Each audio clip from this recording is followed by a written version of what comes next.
Pemerintah menyatakan kabut asap akibat kebakaran lahan dan hutan di sejumlah daerah di Indonesia belum memenuhi syarat untuk ditetapkan sebagai bencana nasional. Ada beberapa kriteria penetapan bencana nasional dalam undang-undang yang belum terpenuhi.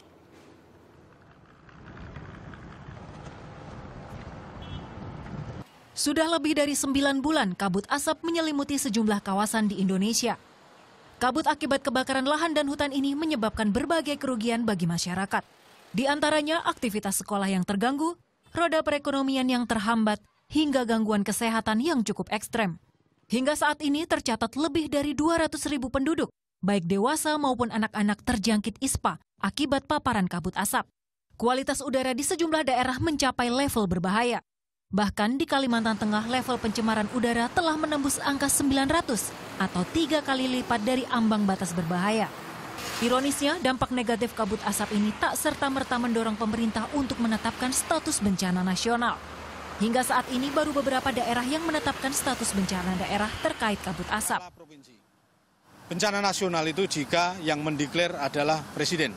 Setelah memperoleh masukan dari BNPB maupun dari kementerian lembaga menyampaikan tentang dampak penanganan dan sebagainya. Kalau kita melihat kebakaran hutan dan lahan, jumlah korban meninggal, ya ada tapi sedikit sekali. Tapi kalau kita melihat luasannya ada 6 provinsi yang terkepung.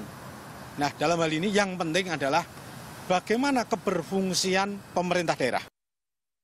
Sesuai Undang-Undang Nomor 24 Tahun 2007 tentang penanggulangan bencana, terdapat beberapa kriteria untuk menetapkan suatu kejadian sebagai bencana nasional. Menurut pemerintah, kabut asap yang terjadi saat ini belum memenuhi unsur jumlah korban serta kerugian harta benda dan kerusakan sarana dan prasarana.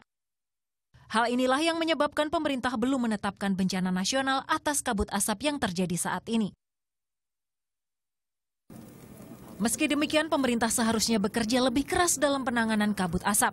Mengingat dampak kabut asap tidak hanya dirasakan oleh warga Indonesia, tetapi juga telah berdampak ke negara tetangga.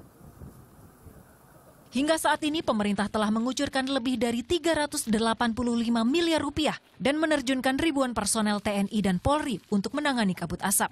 Namun upaya ini masih belum membuahkan hasil. Lemahnya pengawasan dan pemberian izin pengelolaan lahan serta ringannya sanksi hukum perusak lingkungan menjadi celah terus terjadinya praktik pembakaran lahan dan hutan untuk kepentingan ekonomis. Disinilah dibutuhkan keseriusan dan ketegasan pemerintah guna memutus rantai perusakan lingkungan dengan cara pembakaran lahan dan hutan.